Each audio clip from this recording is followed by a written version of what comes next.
네, 안녕하세요. 증권통투자 업데이터 시간입니다. 전일 국내 증시도 쉽지만은 않은 하루였습니다. 코스피 지수는 5거래일 연속으로 하락을 했고요. 코스닥 지수는 반등에 성공했지만 그 폭이 크지는 않았는데요. 코스피 시장 그리고 코스닥 시장에서 수급 특징 함께 분석해보면서 오늘 시장 힌트도 얻어보시길 바라겠습니다. 먼저 코스피 시장부터 살펴보시죠. 네, 코스피 시장에서 거래량이 가장 많이 몰렸던 종목들 5가지가 올라와 있습니다. 우선 첫 번째 종목으로는 에이프로젠 바이오로직스가 있고요. 그 아래로 에이프로젠까지도 올라와 있습니다. 이 두 가지 종목은 특징주에 넘어가서 살펴보도록 하겠고요. 삼부토건도 0.83% 오른 3,050원의 종가를 기록했습니다. 이 삼부토건 같은 경우에는 전일장 우크라이나 재건 테마 종목들이 오전장에서 같이 오름과 동시에 함께 탄력을 받은 종목이라고 보시면 될 것 같은데요. 하지만 장 초반에 비해서는 이 상승폭이 둔화가 됐습니다. 0.83%에 그치는 모습이 연출이 됐고요. 아래로 보시면 서원 그리고 대창 같은 초전도체 관련 종목들도 함께 올라와 있습니다. 하락률을 보시면 아시겠지만 어제는 그야말로 하루 만에 급락하는 반전 주가 흐름이 나타났는데요. 서원의 경우 28.7% 하락을 하면서 2,000원의 종가를 나타냈고요. 대창의 경우에도 25.61% 약세로 장을 마쳤습니다. 1,852원을 기록했는데 이 두 가지도 초전도체 관련해서 특징주에 넘어가서 더 자세한 이슈 브리핑 해보도록 하겠습니다. 네, 특징주로 넘어가 보시죠. 첫 번째 특징주로 에이프로젠 그룹주들 살펴보도록 하겠습니다. 앞서서 주가만 먼저 훑어드렸는데요. 전일 시장 이렇게 강세로 거래를 마쳤습니다. 개별적인 호재가 있었기 때문에 주가도 이와 함께 움직였다고 보실 수가 있는데요. 에이프로젠 같은 경우에는 이 3중 음성 유방암 치료제로 개발 중인 항암제의 용도 특허가 미국의 특허청에서 등록이 됐다고 밝혔습니다. 이 해당 용도 특허는 다양한 암에 대한 치료제 용도뿐 아니라 암종 진단 용도까지 배타적인 권리를 인정받았다고 하는데요. 따라서 거의 모든 주요의 암 종류의 이 치료제 개발에 적용이 가능해졌습니다. 이러한 부분들이 개별적인 호재로 받아들여지면서 이렇게 주가도 함께 튀어오르는 모습이 연출이 됐고요. 이렇게 에이프로젠 같은 경우에는 최근에 들어서 이런 여러 가지 모멘텀을 안고 있는데 에이프로젠 같은 경우에는 바이오시밀러 그리고 바이오 신약을 개발하고 있고요. 최근에는 류마티스 관절염 치료제인 휴미라 바이오시밀러의 고농도 제형 개발을 성공을 해서 특허 출원까지 완료했습니다. 지난해 10월 미국의 FDA 승인을 획득한 바가 있는데 여기에 이어서 이 항암제와 관련되어 있는 소식까지 전해지면서 주가도 전일 시장 급등하는 양상이 나타났습니다. 네, 두 번째 특징주로 초전도체 관련 주들 살펴보겠습니다. 어제는 그야말로 이렇게 급락하는 흐름이 나타났는데 LK99가 초전도체일까 아닐까에 대한 진위 논란이 어제는 또 이렇게 실망감으로 드러났습니다. 네이처 학술지에서 LK99는 초전도체가 아니다라는 발표를 이어왔기 때문에 실망 매물이 출회가 되면서 이렇게 주가도 급락하는 양상을 나타냈다고 보시면 될 것 같은데요. 독일 연구진은 한국에서 만들어진 LK99를 자체적으로 만들었다고 공개를 하면서 초전도체가 아닌 절연체일 뿐이었다라고 발표를 했습니다. 이 초전도체와 비슷한 현상이 나타난 것은 제조 과정에서 나온 불순물인 황화구리 때문이라고 결론을 내렸고요. 쉽게 말해서 이 LK99를 주장을 했을 때 나타났던 효과가 핵심적인 효과라기보다는 다른 부분이 원인이었다라고 밝혀지면서 실망감이 여실히 드러나게 된 거였습니다. 따라서 급등락을 반복해왔던 이 초전도체 테마주들이 전일 시장에서는 무더기로 하한가를 기록하기도 했고요. 또 20% 넘는 약세를 나타내며 거래를 마쳤습니다. 네, 이어서 코스닥 시장으로 넘어가 보겠습니다. 전일 코스닥 시장에서는 기관 투자자들의 매수세가 많이 들어왔습니다. 따라서 기관 투자자들은 어떠한 종목들을 매수했을지 5가지 종목들 살펴보도록 할 텐데요. 우선 제이시스 메디칼 기관 투자자들의 순매수세가 들어왔고요. 1위를 기록했습니다. 다만 주가 자체는 보합권에서 마무리를 지으며 12,820원을 기록을 했고요.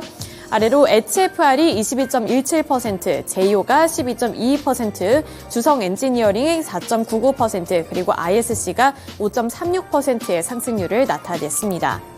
우선 이 ISC 같은 반도체 종목들 전일 특히 코스닥 시장에서는 이런 중소형 반도체 종목들이 관심을 많이 받았는데요. 두 가지 모멘텀이 있었습니다.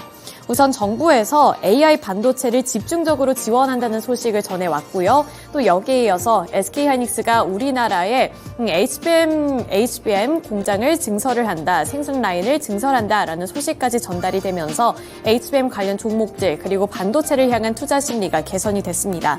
따라서 반도체 종목들도 전일 시장 빨간불을 켜내면서 거래를 마쳤다는 부분도 확인해 보셔야겠고요. 나머지 HFR 그리고 제이오는 특징주에 넘어가서 살펴보도록 하겠습니다. 네, 먼저 특징주로 HFR부터 살펴보도록 할 텐데요. 차세대 네트워크 기술 오픈랜 생태계 구축을 위한 오픈랜 인더스트리 얼라이언스가 닻을 올렸습니다. 정부 그리고 산업계 주도로 출범을 한 건데요. 여기에 HFR이 공동 의장사로 참여했다고 밝히면서 기대감을 한껏 높였습니다. 이번 얼라이언스에는 HFR을 포함해서 삼성전자와 LG전자, KT, SKT 등 의장단사 11곳과 중소, 중견 외국계 기업 등 총 30곳이 참여할 예정이라고 하는데요. 이번 얼라이언스를 통해 HFR은 국내 무선 네트워크 기술력 향상과 생태계 육성 활성화에 적극적으로 기여할 것이라고 밝혔습니다. 앞으로 다가올 5G 그리고 6G 네트워크 시장에서도 글로벌 선도 기업으로 도약하겠다라는 포부를 밝히면서 HFR 쪽으로도 매수세가 유입됐고요. 특히나 기관 투자자들의 순 매수세가 포착이 되면서 전일 종가는 26,450원에 기록을 했습니다. 네, 두 번째 특징주로 넘어가 보겠습니다. 두 번째 특징주로 제이오를 살펴보도록 할 텐데요. 전일 시장에서는 제이오뿐만 아니라 2차전지 관련 종목들 쪽으로도 매수세가 유입되면서 반등하는 흐름이 나타났습니다. 2차전지와 관련해서 전반적인 호재 소식이 나타났기 때문인데요. 대표적으로 DB금융투자가 보고서를 내놨습니다. 그 내용으로는 한국의 올해 7월 양극재 수출량은 약 2.6만 톤으로 4월에서 6월까지의 지속적인 수출량 부진 이후에 반등했다는 내용이 담겨져 있었는데요. 특히 NCA 양극재 수출량의 경우 가파른 상승세를 시현했다고 밝혔습니다. 이어서 유럽의 전기차 수요 둔화 우려가 지속되고 있지만 최근 수출량 호조를 감안했을 경우 NCA 그리고 NCM 양극재 출하량 모두 올해 1분기 수준을 상회할 가능성이 높다고 평가를 했는데요. 이러한 부분들이 2차 전지주들을 향한 투자 심리를 개선시켰다고 볼 수가 있습니다. 또 국내외 2차전지 기업이 잇따라 대규모 투자에 나서면서 관련 장비사의 수주 잔고도 지난해 같은 기간보다 빠르게 늘어나고 있다는 언론 보도도 확인을 해볼 수가 있었습니다.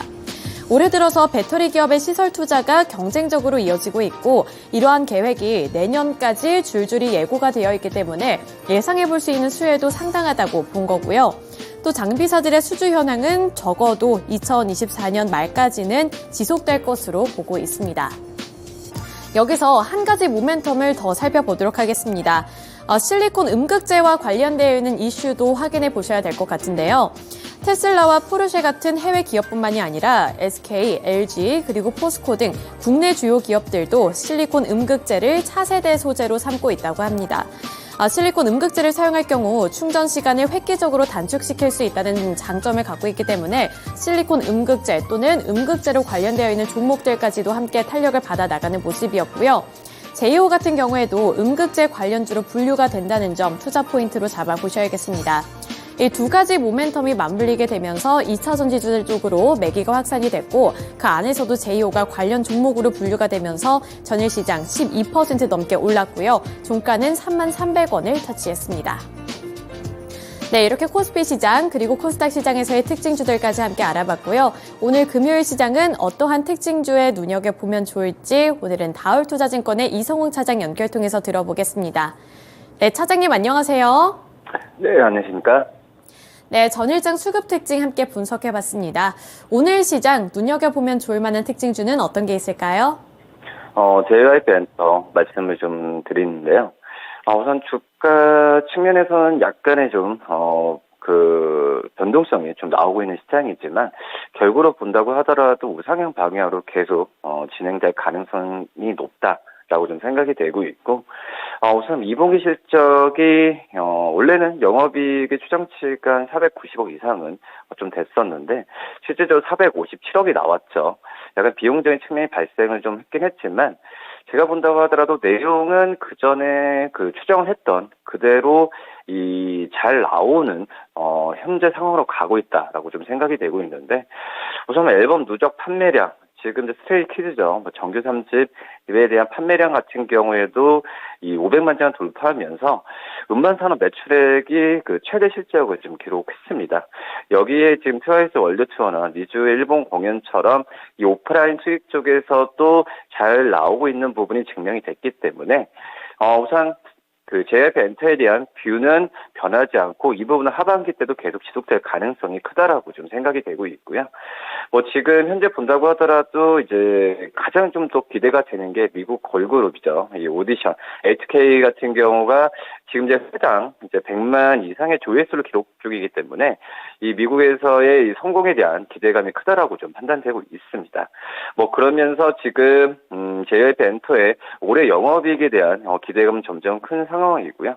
올해 영업이익은 지금 이런 추세로 간다고 한다면 1,800억 가까이 되지 않을까. 오히려 1,800억 이상. 그러면 작년 대비해서도 거의 80% 이상의 이 영업이익의 증가 속도를 지금 보여준다고 볼 수 있겠는데, 지금 이제 해외 쪽에서의 그 4세대 아이돌이라고 하죠. 어떻게 보면은 우리나라 엔터 업체들 같은 경우에도 가장 그 신경을 쓰는 어떤 사업 부분이 바로 이제 해외 쪽에서의 이 걸그룹과 이 보이그룹의 데뷔에 대한 부분인데, 그런 점에서 봤을 때는 이 실적에 대한 부분은 지금 베이스로 기존 아티스트를 깔고 가고 플러스 알파가 됐을 때 이런 올해 실적에 대한 기대감을 한층 더 높일 수 있지 않을까라고 좀 판단되고 있습니다. 네, 다울투자증권 이성웅 차장 연결을 통해서 전일장 수급 특징주로는 JYP 엔터테인먼트에 대한 이야기까지 해주셨습니다. 시장이 전반적으로 변동성이 강하기 때문에 해당 종목 같은 경우에도 변동성 구간에 위치하고 있다라는 말씀을 해주셨습니다. 하지만 여전히 모멘텀은 강하고요. 앞으로의 성장세도 지켜볼만 하기 때문에 주가의 흐름은 전반적으로 우상향 그래프를 그릴 것이다 라는 말씀 해주셨으니까요. 이 점까지 참고해 보셨으면 좋겠습니다. 이번에는 시간의 거래에서 상승한 종목들 먼저 체크를 해보도록 하겠습니다. 인트론 바이오, 성신양회, 나인테크, 코리아나, 코닉 오토메이션 순으로 이름을 올렸는데요. 상승한 종목의 특징부터 먼저 설명을 드리자면 지금 화면에는 코리아나만이 나와 있긴 합니다만 화장품 관련된 테마로 그동안 주가에 급락이 있었던 화장품 테마들이 어제 시간의 거래에서는 강세를 보여줬다는 점입니다. 하지만 특별한 이슈를 들고 오진 않은 만큼 지금 가장 상단에 위치한 인트론 바이오부터 체크를 해보도록 하겠습니다. 인트론 바이오는 9.99% 시간의 거래에서 상승하면서 9,470원에 거래를 마쳤는데요. 수요일장에서 있었던 이슈의 모멘텀이 어제 시간의 거래에서까지 그대로 유지가 됐습니다. 인트론 바이오는 보톡스를 대체할 신소재를 국제 화장품 원료로 등록했다고 밝혔는데요. 수요일장에서는 해당 소식에 상한가를 기록하기도 했습니다. 어제 전반적으로 시장이 약세 시장이었음에도 불구하고 어제 이 소식이 재차 부각이 되면서 어제도 추가적인 상승세를 보여줬는데요. 시간의 거래에서는 상한가를 거의 꽉 채워내면서 추가적인 상승세를 보여줬습니다.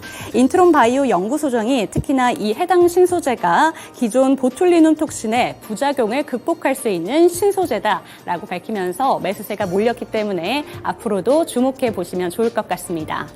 네, 다음으로는 성신양회 살펴보도록 할 텐데요. 지금 맥신과 관련된 종목입니다. 정규장에서도 0.31% 상승을 하면서 9,590원에 지금 거래를 마쳤는데요. 시간의 거래에서는 추가적인 상승세를 보여주면서 9.91% 상한가를 보여주며 1,540원에 거래를 마쳤습니다. 네, 성신양에는요, 장마감 이후에 800억 원 규모의 네옴시티 프로젝트를 수주했다는 소식에 영향을 받았습니다. 삼성물산의 사우디아라비아 자회사 삼성시티와 800억 원 규모의 네옴시티 터널 건설 공사 체결을 공시했기 때문이었는데요. 해당 규모가 작년 매출액 대비 8%에 해당할 정도로 큰 금액이기 때문에 시간의 거래에서는 이렇게 매수세가 강하게 몰렸습니다. 지금 성신양회뿐만이 아니라 성신양회 우선주는 추가적인 상승세를 더 보여줬다는 점 짚어드리면서 다음 종목도 함께 넘어가 보도록 하겠습니다. 네, 나인테크입니다. 나인테크는 코닉 오토메이션과 묶어서 함께 살펴볼 텐데요. 어제 좀 이슈가 됐었던 맥신 관련된 종목입니다. 지금 살펴보시면 8.91%, 7.45% 각각 상승세를 보여줬었는데요. 맥신이 제2의 초전도체와 같은 테마다라고 볼 수 있을 정도로 어제 정말 강하게 매수세를 보여줬습니다. 어제 본장에서도 두 종목의 흐름은 11%대 20%의 강한 상승세를 보여주면서 마감이 됐었는데 그 모멘텀이 시간의 거래에서 그대로 유지가 됐습니다. 맥신 같은 경우에는 금속층과 탄소층이 교대로 쌓인 2차원 나노물질로 볼 수가 있는데요. 높은 전기 전도성을 갖추고 있어서 여러 금속 화합물과 조합을 할 수 있기 때문에 다양한 산업에서 쓸 수가 있습니다. 하지만 그동안은 대량 생산이 불가능했었는데 기술 개발과 함께 대량 생산이 가능해졌다라는 얘기에 어제 시간의 거래에서도 강한 매수세가 들어온 걸로 보이고요. 이렇게 상승을 하면서 거래를 마쳤습니다. 끝으로 코리아나는 조금 전에 특징적인 부분에서 설명을 해드린 것처럼 화장품 테마로 올렸는데요. 시간의 거래에서 화장품 테마 가운데 가장 큰 상승세를 보여줬습니다. 코리아나도 지금 8.22% 상승을 보여주면서 4,145원의 거래를 마쳤는데 화면에 보이는 코리아나 외에도 다양한 종목들이 이름을 올렸습니다. 애니젠, 한국화장품, 마녀공장, 한국화장품제조 등 해당 종목들이 다양하게 이름을 올렸으니까요. 오늘 본장에서의 화장품 흐름 함께 체크해 보시면 좋을 것 같습니다. 이번에는 시간의 거래에서 약세를 보인 종목들도 함께 체크를 해보시죠. 네, 신성 델타테크, 모비스, 3기 EV, 고려제강 3기 순으로 이름을 올렸는데요. 지금 5가지 종목들이 이름을 올렸는데 2가지로 한번 나눠볼 수가 있을 것 같습니다. 신성 델타테크, 모비스, 고려제강 같은 경우에는 초전도체 테마로 이름을 올렸던 종목이고요. 3기 EV와 3기 같은 경우에는 개별적인 이슈를 들고 온 만큼 살펴보도록 하겠습니다. 신성 델타테크는 어제 초전도체 테마가 전반적으로 약세를 보였는데도 거의 유일하게 급등했던 종목입니다. 신성 델타테크 특징주로 한번 먼저 살펴보도록 하겠습니다.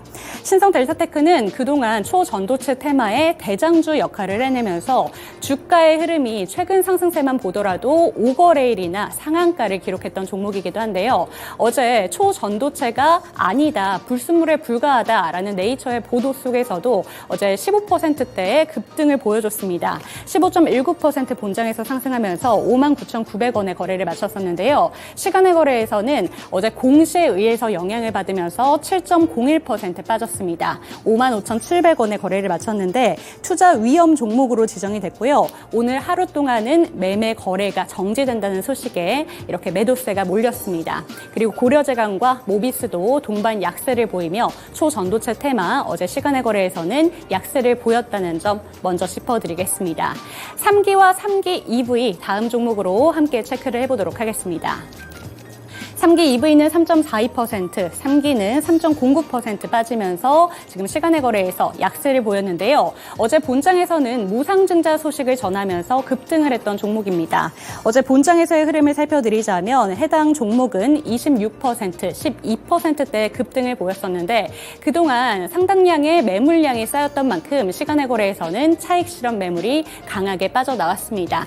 3.42%, 3.09% 하락하면서 18,060원, 2,670원에 거래를 마쳤습니다. 네, 이렇게 시간의 거래에서 약세를 보인 종목들까지 체크를 해봤습니다. 다시 한번 다울투자증권 이성웅 차장님 연결을 해보도록 하겠습니다. 네, 차장님 안녕하세요. 네, 안녕하십니까? 네, 시간의 거래에서는 어떤 종목을 살펴보면 좋을까요? 성심양에 좀 말씀을 좀 드리도록 하겠는데요. 우선 시간으로 좀 상한가를 보인 이슈가 이제 네옴시티 관련해서 이제 수주 얘기죠. 그러기 때문에 오늘 장 시작 오늘 시초가에서도 갭으로 떠서 출발할 확률이 굉장히 높다라고 좀 생각이 되고 있고 800억 규모의 이런 수주 계약이기 때문에 작년에 매출의 거의 8%에 해당하는 그런 금액이라고 볼 수 있습니다. 큰 수주 금액이기 때문에 상승량에 대한 기대감이 굉장히 높다라고 좀 생각이 되고 있고요. 올해 같은 경우에 상반기 때도 그렇지만은 하반기 때 이 시멘트 가격에 대한 인상에 대한 호재 부분은 계속 그 실적과 그리고 이런 기대감은 이 주가에 계속 반영될 가능성이 크다라고 좀 생각이 되고 있고요.